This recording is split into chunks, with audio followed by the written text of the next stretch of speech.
So ఈ video technical video అండి milk boilers మీద. ఇది 5 litre milk boiler, 12 litre milk boiler.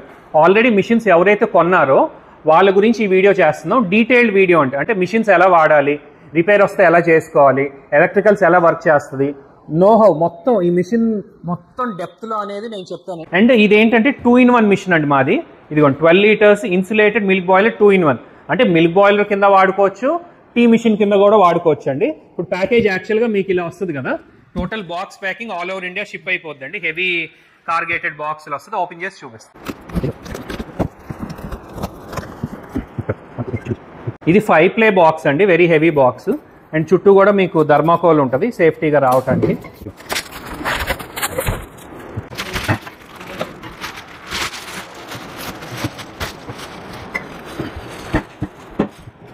General usage ఎలానో చెప్తానండి. ఇదిగోండి ఫస్ట్ యాక్చువల్గా ఇలా మీకు ఫనెల్ వస్తుంది. ఫనెల్ ఇక్కడ పెట్టిన తర్వాత వాటర్ పోసుకుంటామండి దీనిలో. సో వాటర్ దీని లోపలంతా నిండిపోద్ది. నిండిపోయిన తర్వాత ఇక్కడ పాలు పోసుకుంటాం. పాలు అనేది మనం లీటర్ పోసుకోవచ్చు, 1/2 లీటర్ పోసుకోవచ్చు. పాలు పోయికపోయినా పర్లేదండి. సో కొద్దిగా పాలైనా మన బిజినెస్ బట్టి 1/2 లీటర్ పాలైనా దీనిలో మనం పోసుకోవచ్చు. అండ్ మెయిన్ ఏంటంటే పొద్దున్న నుంచి రాత్రి వరకు పాలున్నా మనకి అడుగు అంటావు, కానీ మీకు షేడింగ్ అనేది వస్తుంది, కొద్దిగా ఎల్లో షేడింగ్ అనేది వస్తుంది. కాగుతూ ఉంటుంది కదా, ఎల్లో షేడింగ్ అనేది వస్తుంది. సో మీరు ఒకవేళ డైరెక్ట్గా దీనిలో వాటర్ పోయటం ఇబ్బంది అంటే మనకి మినరల్ వాటర్ క్యాన్కి ఇప్పుడు చిన్న చిన్న పంపులు వస్తున్నాయండి. ఆన్ చేస్తే డ్రింకింగ్ వాటర్ పంప్ ఇక్కడ డిస్ప్లేలో మీరు చూడొచ్చు. ఆ పంపు నొక్కారనుకోండి, ఆ పైప్ ఇక్కడ కనెక్ట్ చేసేస్తే డైరెక్ట్గా వాటర్ అనేది నిండిపోద్దండి. ఇదిగోండి ఇక్కడ వాటర్ లెవెల్ ఇండికేటర్ ఉంది కదా, ఖచ్చితంగా ఇది డౌన్ అవ్వకూడదు. వాటర్ మినిమం వాటర్ ఉండాలి. వాటర్ లేదనుకోండి హీటర్ అనేది మీకు కాలిపోద్దండి. అండ్ నెక్స్ట్ ఏంటంటే డైలీ క్లీనింగ్ కానీ 2 days క్లీనింగ్ కానీ ఓపెన్ చేసి బ్రష్తో క్లీన్ చేసుకోవచ్చండి. బేబీ బ్రషెస్ ఉంటాయి కదా, ఆ చిన్న బేబీ బ్రష్తో మీరు క్లీన్ అనేది చేసుకోవచ్చు. So end of the day ఇది మనం ఓపెన్ చేసేసుకొని డైరెక్ట్ ఇది ట్యాప్ కింద కడిగేసుకోవచ్చు అండి. ఇది కూడా వాటర్ అంతా డ్రైన్ చేసుకొని మనం క్లీన్ చేసుకోవచ్చు. ఇంకోటి మెయిన్ ఏంటంటే ఈ హ్యాండిల్స్ ఏంటంటే జనరల్గా ఇచ్చామండి. ఎప్పుడైతే ఈ వాటర్ వేడిగా ఉందో మనం ఇది పట్టుకొని కలపకూడదు. చాలా హాట్ వాటర్, ఒకవేళ స్పిల్ అయిందనుకోండి బాడీ అంతా కాలిపోద్దండి. సో ఎక్కడుందో అక్కడే ఉండాలి వేడి నీళ్ళు లోపల ఉన్నప్పుడు. సో ఇక్కడ థర్మాస్టాట్ ఉంది కదా, థర్మాస్టాట్ మనం జనరల్గా 95 degreesలో పెట్టుకుంటామండి. అంటే 95 degrees రాగానే ఆటోమేటిక్గా ఆన్ ఆఫ్ అవుతూ ఉంటుందండి వాటర్. ఒకవేళ మీరు 100 పెట్టారనుకోండి కట్ అవ్వదు, ఇంకా బాయిల్ అవుతూనే ఉంటుంది. 120 పెట్టినా బాయిల్ అవుతూనే ఉంటుంది. సో 100 మించి పెట్టకూడదు. 95 to 90 అనేది థర్మాస్టాట్ పెట్టుకుంటాం. ఎప్పుడు అలానే మనం థర్మాస్టాట్ అనేది ఉంచుకుంటామండి. అండ్ ఇది ఓవర్ హీట్ థర్మాస్టాట్ కదా, ఎప్పుడు హీట్ అయినప్పుడు కట్ అయింది అనుకోండి ఇది ఓపెన్ చేసి నొక్కుకోవాలండి. రీసెట్ లాగా, మిక్సీకి ఎలా రీసెట్ ఉంటుందో రీసెట్ లాగా. ఇది నొక్కినప్పుడు ఆన్ అయిందంటే ఓకే, ఆన్ అవ్వలేదు అనుకోండి ఇంక ఇంటర్నల్గా మనకి ఎప్పుడైనా రావట్లేదంటే ఇది నొక్కి చూడండి. అప్పటికి రాకపోతే అప్పుడు ఎలక్ట్రీషియన్ పిలవచ్చండి. అండ్ నెక్స్ట్ ఏంటంటే ఈ మెష్ చూస్తున్నారు కదా, ఇది టీ మెష్. ఇది ఎక్స్ట్రాగా కొనుక్కోవచ్చు. ఈ రింగ్ కూడా ఎక్స్ట్రాగా కొనుక్కోవచ్చు అండి. సో ఇదే పాలల్లో మీరు టీ తయారు చేసుకోవాలంటే పాలు వేడెక్కుతాయి కదా, వేడెక్కినప్పుడు ఇదిగోండి ఈ రింగ్ వేసుకొని డైరెక్ట్ ఈ మెష్ లోపల వేసేస్తా ఉన్నాం అనుకోండి. ఇక్కడ టెంపరేచర్ అనేది 120 degreesలో పెట్టుకోవాలి. ఫుల్ హై హీట్ సుమారు 15 నుంచి 20 నిమిషాల వరకు. అప్పుడు ఈ లోపల ఏదైతే మనం టీ పొడి వేస్తామో ఆ టీ పొడి పాలల్లో కాగుతూ ఉంటాయండి. అప్పుడు డైరెక్ట్గా దీనిలోనే టీ రెడీ అయిపోద్ది. ఆ 20 నిమిషాల తర్వాత ఈ గిన్నె తీసేసుకొని మనం డైరెక్ట్గా టీ డిస్పెన్స్ చేసుకుంటామండి. కానీ జనరల్గా ఏంటంటే టీ ఎప్పుడైనా రెడీ అయిన తర్వాత 1 hour to 2 hours టేస్ట్ బాగుంటుంది. తర్వాత అనేది టేస్ట్ తగ్గిపోతూ ఉంటుంది. సో దాని తగ్గట్టే ఆ క్వాంటిటీ అనేది మీరు ప్రిపేర్ చేసుకోవచ్చండి. ఈ రెండు ఎక్స్ట్రాగా మీరు ఈ మిల్క్ బాయిలర్ కొనుక్కున్నారంటే టీ మిషన్ కింద రెడీ అవుతుంది. పాలల్లోనే టీ మిషన్ కింద అనేది రెడీ అవుతుంది. మీరే ఓన్ బ్రాండ్తో ఒక కాఫీ టీ స్టాల్ అనేది మీరు సెటప్ చేసుకోవచ్చండి. స్టీల్ కియాస్ కానీ, కంటైనర్ షాప్ కానీ, ఒక కెఫే అవుట్లెట్ కానీ, దానికి complete step by step guidance అని ఇస్తామండి. రా మెటీరియల్స్ మీకు ఎక్కడ దొరుకుతాయి, తర్వాత రెసిపీ ప్లానింగ్, దాని రేషియోస్ అవి కూడా గైడ్ చేస్తాము. మెనూ ప్లానింగ్, మెనూ డిజైన్ కూడా మీకు గైడ్ చేస్తామండి. కంప్లీట్ బ్రాండింగ్ డీటెయిల్స్ కూడా మీకు గైడ్ చేయగలం. పార్ట్స్ ఏంటంటే ఇది మిల్క్ ట్యాప్ అండి, ఇది వచ్చేసి మెటల్ ట్యాప్ వస్తుంది. అండ్ ఇది వచ్చేసి హాట్ వాటర్ ట్యాప్ అండి, కింద మెటల్ వస్తుంది, ఈ పైది ప్లాస్టిక్ వస్తుంది మీకు. అండ్ ఇది లిడ్ అండి, లిడ్లో వచ్చేసి రివర్స్ మెకానిజం లిడ్ అనమాట. ఏదైతే పాలు స్టీమ్ అవుతాయో మళ్ళీ లోపలే పడేటట్టు ఈ రివర్స్ మెకానిజం లిడ్ ఇచ్చామండి. ఇదిగోండి ఇది ట్యాంక్ ఉంది కదా, ఈ ట్యాంక్ రిమూవబుల్, విడిగా ఇలా రాదు, తిప్పాలి. దీన్ని తిప్పినప్పుడు ఇదిగోండి ఈ స్క్రూ, ఈ థ్రెడ్ అనేది పెద్ద థ్రెడ్ అండి. సో జనరల్గా స్క్రూస్ అంటే చిన్న థ్రెడ్స్ ఉంటాయి కదా, ఈ థ్రెడ్స్ అంత తేలిగ్గా పోవు పెద్ద థ్రెడ్ వల్ల. ఇక్కడ ఈ స్టెప్ ఇచ్చారు కదా, ఈ స్టెప్ దేనికంటే ఏదైతే పాలు మీకు కిందకు వచ్చేస్తే మళ్ళీ డ్రైన్ అవడానికి ఈజీగా ఈ స్టెప్ అనేది ఇచ్చాము ఇక్కడ. అండ్ లోపలికి పక్క వస్తే ఇది రబ్బర్, ఇదిగోండి ఇది మెయిన్ రబ్బర్. ఇది ఈ గాడిలో ప్లేస్ చేయాలి. గాడిలో ప్లేస్ చేసి బిగించడం వచ్చేసి ఇదిగోండి ఇలా పైనుంచి ఇలా టర్న్ చేస్తే మనకి లాక్ అయిపోద్ది.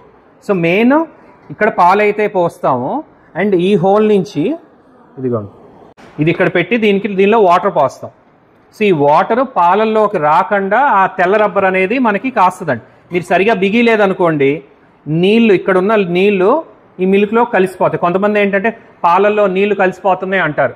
మెయిన్ రీజన్ ఏంటంటే ఆ రబ్బరు పక్కకు పడిపోయినా ఉండాలి మీరు బిగించేటప్పుడు, లేదంటే సరిగా మీరు లాక్ చేయకపోయినా. ఇంకోటి రబ్బర్ అరిగిపోయినా ఇక్కడున్న నీళ్లు లోపలికి వస్తాయండి. సో లోపలికి వస్తున్నాయి అంటే ఆ రబ్బర్ ప్రాబ్లం అనమాట. ఇదిగోండి యాక్చువల్ రబ్బర్ పడిపోయింది పక్కన, ఇదిగోండి తీసేటప్పుడు. సో ఇక్కడ కరెక్ట్గా ప్లేస్ చేసుకొని మనం పెట్టుకుంటాం. సో ఇక్కడ మెకానిజం చూడండి, ఇదిగోండి ఈ హోల్ ఉంది కదా, ఈ హోల్కి థ్రెడ్డింగ్ ఉంది పైన.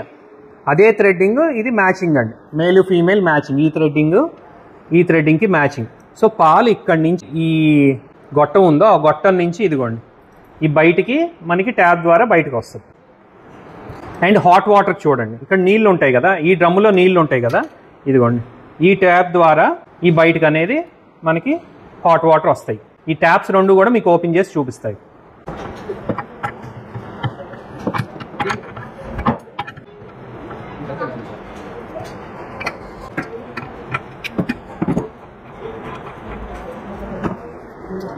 ఇదిగోండి ట్యాప్స్కి ఇక్కడ ఈ వాషర్స్ ఉంటాయి, ఇదిగోండి ఈ ఫైబర్ వాషర్స్ ఉంటాయి.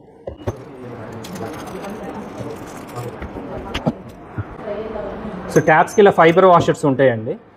యాక్చువల్గా పోవు, ఎప్పుడైనా మిస్ అవుతే ఇవి వేసుకోవచ్చు.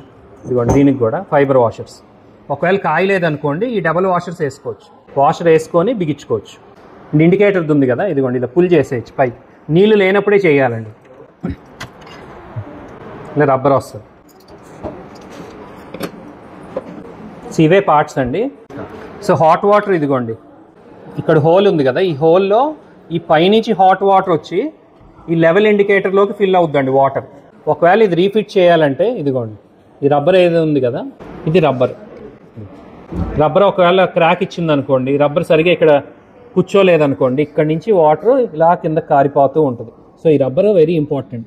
కూర్చునేది ఇదిగోండి దీని లోపల కూర్చుంటుంది ఈ పైన ఇది, అండ్ దీనిపైన మళ్ళీ ఇది కూర్చొని ఈ రబ్బర్ దీని లోపలికి వెళ్తుంది. ఇదిగోండి ఈ రబ్బర్ దీని లోపలికి వెళ్తుంది. ఈ మొత్తం అసెంబ్లీ వచ్చేసి పైనుంచి ఇక్కడ ఈ స్టీల్ ద్వారా ఈ లోపలికి వెళ్తుంది. అండ్ పైన మళ్ళీ ఈ క్యాప్ అనేది పెట్టేస్తుంది. సో ఈ hot water level indicator mechanism ఇదండి. ఇది వచ్చేసి రబ్బర్ అనమాట. ఈ హీటర్ని కాసే రబ్బర్, వాటర్ కిందకి వెళ్ళకుండా. సో ఇక్కడ నుంచి ఇక్కడ వరకు హీటర్, ఇది ప్లేట్ హీటర్. ఇదిగోండి ప్లేట్ హీటర్ ఇలా ఉంటుందండి. దీని కింద వచ్చేసి 2 హీటర్లు ఉంటాయి, ఒక్కొక్కటి 1500 వాట్స్ హీటరు. ఈ ప్లేట్ హీటర్ ఇక్కడ ఈ లోపల పక్క బిగిస్తారు, కింద పక్క కూడా మీకు ఓపెన్ చేసి చూపిస్తాను. సో మెయిన్ ఏంటంటే ఈ హీటర్ పాడవకుండా ఉండాలంటే మీరు వాటర్ వేసేది మెయిన్లీ మినరల్ వాటరే వాడాలండి, ప్యూరిఫైడ్ వాటరే వాడాలి. ఎప్పుడైతే మీరు ప్యూరిఫైడ్ వాటర్ వాడలేదో ఇదిగోండి ఇలా స్కేలింగ్ వచ్చేస్తుంది. ఈ స్కేలింగ్ వచ్చేసి హీటింగ్ ఎఫిషియన్సీ పోయి ఈ హీటర్లు కాలిపోతాయండి. సో కంపల్సరీ ప్యూర్ వాటర్ వాడితే ఇలా స్కేలింగ్ రాదనమాట. సో ఇది యాక్చువల్గా కాలిపోయింది, ఆ స్కేలింగ్ వచ్చి టెర్మినల్స్ కూడా ఎఫిషియన్సీతో కాలిపోయింది హీటర్ అండి. సో ఇప్పుడు కింద మీకు మెకానిజం చూపిస్తాను, కింద ఓపెన్ చేసి ఎలా రిపేర్ చేసుకోవాలో అవన్నీ చూపిస్తానండి. అప్ సైడ్ డౌన్ పెట్టాను, ఓపెన్ చేస్తాను.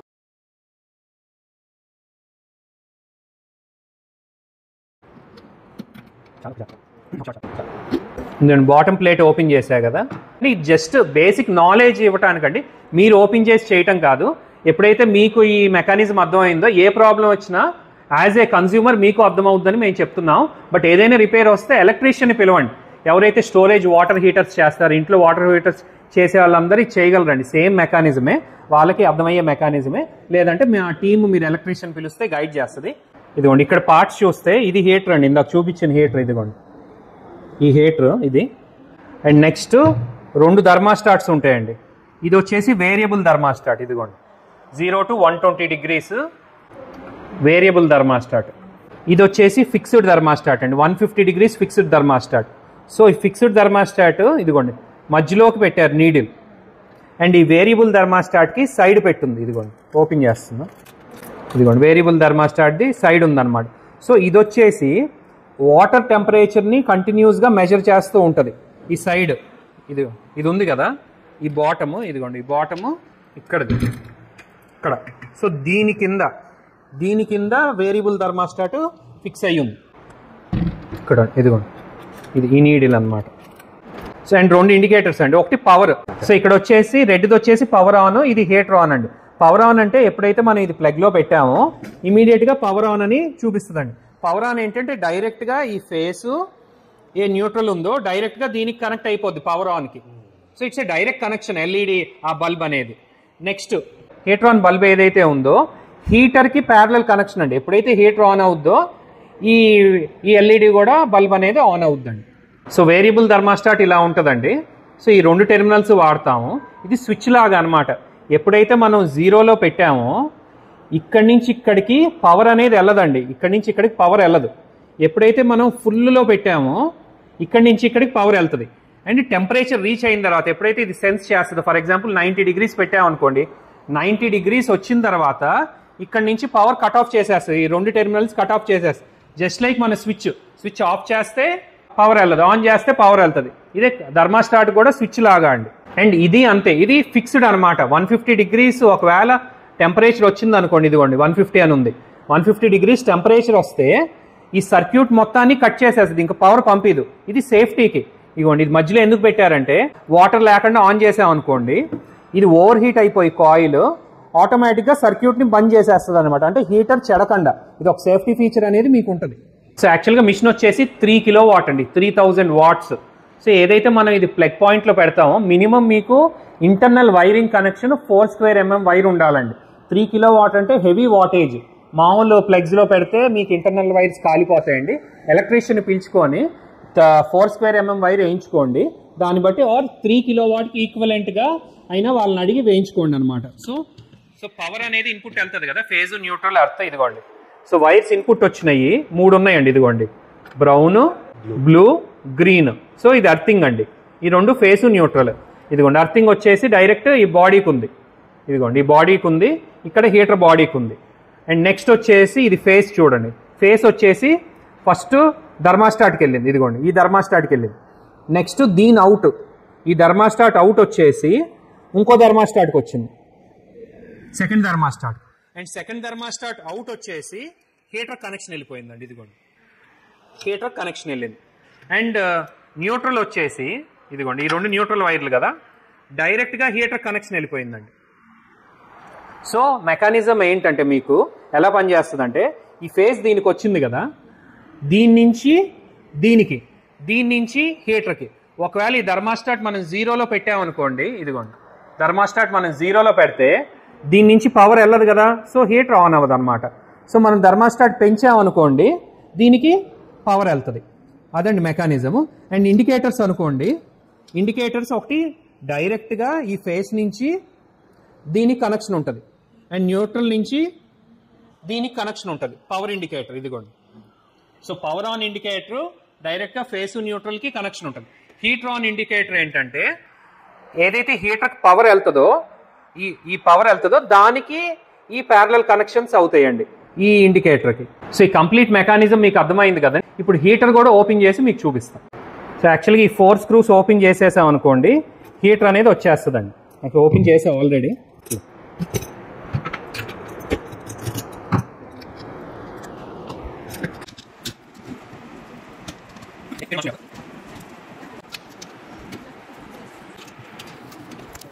ఈ క్లాంప్ నట్స్ 2 వైపులు తీసేసాం అనుకోండి థర్మాస్టాట్ ఊడిపోయిన తర్వాత హీటర్ విడిగా వచ్చేస్తుందండి.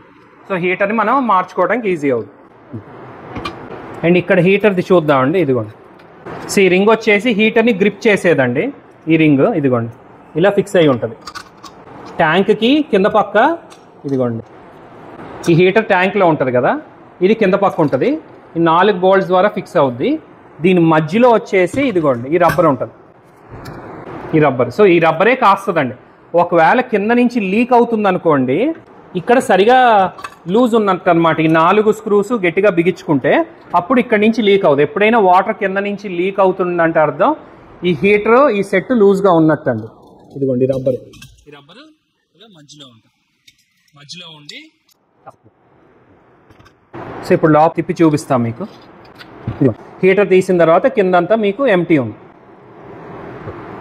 అండ్ ఇది వచ్చేసి చుట్టూ ఇన్సులేషన్ అండి, పఫ్ ఇన్సులేషన్. ఇదంతా ఈ పఫ్ ఇన్సులేషన్ కూడా మాది ఎక్కువ ఉంటుంది, ఎక్కువ థిక్నెస్ ఉంటుంది. సో హీట్ లాస్ అనేది ఎక్కువ బయటకు వెళ్ళదండి.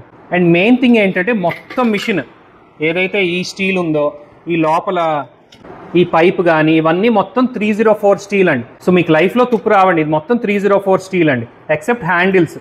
ఈ హ్యాండిల్స్ తప్ప మొత్తం A to Z 304 స్టీల్ అనేది మీకు వస్తుంది. సో కొన్ని చోట్ల ఏంటంటే కొంత కస్టమర్స్కి 3 కిలోవాట్ పవర్ లేదండి, మాకు తక్కువ పవర్ ఉందన్నారు అనుకోండి. యాక్చువల్గా ఇది 1500 వాట్స్ 1500 వాట్స్ 2 హీటర్లు అండి. ఇది సింగిల్ హీటర్ మీద అయినా వాడుకోవచ్చు అండి. ఇదిగోండి. సో ఈ 2 టెర్మినల్స్ తప్పించేసాం అనుకోండి, సో 1500 వాట్స్ మీదే ఆన్ అవుద్ది అనమాట. కానీ లేట్ అవుద్ది, కొద్దిగా లేట్ అవుద్ది. తక్కువ బిజినెస్ ఉన్న చోట అలా 1500 మీద కూడా ఈ మిషన్ అనేది పనిచేస్తుందండి. 3 కిలోవాటే అక్కర్లే. ఈ 2 వైర్స్ ఏదైతే ఉన్నాయో మనం డిస్కనెక్ట్ చేసేస్తాం. సో ఇండివిజువల్గా పార్ట్స్ చెక్ చేయడానికి థర్మాస్టాట్స్, హీటర్, ఈ సిరీస్ ల్యాంప్ అనేది ఉండాలండి, ఎలక్ట్రీషియన్ దగ్గర ఉంటుంది. ఆ సిరీస్ ల్యాంప్తో ఎలా చెక్ చేయాలో ఇప్పుడు చూద్దాం. ఇప్పుడు దీనిలో మెయిన్ పార్ట్స్ చూస్తే ఇదిగోండి, ఫిక్స్డ్ థర్మాస్టాట్, వేరియబుల్ థర్మాస్టాట్, హీటర్ కదండి. ఈ 3 పనిచేస్తుందా లేదో తెలియాలంటే మనకి ఇలా సిరీస్ ల్యాంప్ ఉండాలండి. ఈ సిరీస్ ల్యాంప్తో మనం చెక్ చేయగలం. ఫర్ ఎగ్జాంపుల్ దీని కంటిన్యూటీ చూస్తాం. ఇప్పుడు ఆఫ్లో పెడుతున్నాం అంటే 0లో పెట్టా. ఇప్పుడు ఇది ఉంది కదా, ఈ థర్మాస్టాట్ నేను 0లో పెట్టినట్టు. ఇప్పుడు 0 పెట్టాను, కంటిన్యూటీ ఉందో లేదో చూద్దాం. ఇది ల్యాంప్ వెలగలేదు అంటే కంటిన్యూటీ లేదు, 0లో కాబట్టి కంటిన్యూటీ లేదు. ఇదిగోండి 0 కాబట్టి కంటిన్యూటీ లేదు. ఇప్పుడు ఇది తిప్పుతున్నా, ఫుల్ తిప్పా 120 degrees అంటే కంటిన్యూటీ ఉంది, అంటే ఇది పనిచేస్తుందండి. ఇన్ కేసు ఫుల్ తిప్పినా కంటిన్యూటీ లేదనుకోండి, ఇది పోయినట్టు. అలానే ఇది ఫిక్స్డ్ థర్మాస్టాట్ అండి. ఇది యాక్చువల్గా 150 degreesకి కట్ ఆఫ్ అవుద్ది, కానీ ఇప్పుడు 150 degrees లేదు. సో ఇప్పుడు కంటిన్యూటీ ఉండాలి ఇది. సో కంటిన్యూటీ ఉంది కాబట్టి మనకి లైట్ అనేది వెలిగిందండి. అలానే హీటర్ ఎలా చెక్ చేస్తామంటే, ఇప్పుడు హీటర్ కాయిల్లో మధ్యలో కట్ అయింది అనుకోండి, ఇది కంటిన్యూటీ ఉండదు. సో ఇప్పుడు ఇది సిరీస్ ల్యాంప్లో ఇచ్చామనుకోండి, అదిగోండి లైట్ వెలుగుతుంది కాబట్టి ఈ హీటర్ అనేది కంటిన్యూటీ ఉంది, ఇది కూడా కంటిన్యూటీ ఉంది. ఇంకోటి, ఇది బాడీ షార్ట్ అయిందా లేదా తెలియటానికి, అంటే హీటర్ నుంచి అప్పుడప్పుడు బాడీకి కరెంట్ వెళ్తుందండి. బాడీ షార్ట్ అయిందా లేదా తెలియటానికి ఒక హీటర్ టెర్మినల్, బాడీ ఎలగల, సో షార్ట్ అవ్వాల, హీటర్ షార్ట్ అవ్వాల. ఇది డైరెక్ట్ హీటర్ కంటిన్యూటీ ఇప్పుడు చెక్ చేసింది అనమాట. ఇంకోటి, హీటర్ డైరెక్ట్గా పనిచేస్తుందా లేదా అంటే దీనికి డైరెక్ట్ మన ఫేస్ న్యూట్రల్ ఇచ్చామనుకోండి, హీటర్ ఆన్ అయింది అనుకోండి, ఆన్ అయిపోయినట్టండి, బాగానే ఉన్నట్టు హీటర్. సో ఏదైనా రిపేర్ వస్తే ఇండివిజువల్గా చెక్ చేసుకోవాలండి. ఈ థర్మాస్టాట్ ఇండివిజువల్గా, ఈ థర్మాస్టాట్ ఇండివిజువల్గా, హీటర్ ఇండివిజువల్గా చెక్ చేసుకుంటే ఏది పని చేయట్లేదో క్లారిటీ వచ్చిన తర్వాత ఆ పార్ట్ అనేది మార్చుకోవటమే. అది మీ ఎలక్ట్రీషియనే చూడాలండి, మీరు చూస్తాం కాదు. జస్ట్ మీకు నాలెడ్జ్ గురించే చెప్తుంది మేము. ఎలక్ట్రీషియన్ వస్తే మీరు గైడ్ చేయొచ్చు అనేది వాళ్ళకి. సో మీకు ఏ ఎలక్ట్రికల్ పార్ట్ కావాలన్నా, ట్యాప్స్ కావాలన్నా, ఏ కావాలన్నా మీకు మాకు ఆర్డర్ ఇస్తే మేము మీకు కొరియర్ అనేది చేస్తామండి. So not only milk boilers, మా దగ్గర 300+ ఫుడ్ మెషినరీస్ ఉంటాయి అండ్ 75+ డిఫరెంట్ మెనూస్ తగ్గట్టు ఎక్విప్మెంట్స్ ఉంటాయండి. మీరు మా దగ్గరికి వస్తే డిఫరెంట్ మెనూస్ ఎక్స్ప్లెయిన్ చేస్తాము అండ్ ఆల్సో మీకు ఆ బిజినెస్ ఎలా పెట్టుకోవాలని గైడెన్స్ ఇస్తాం. Thank you.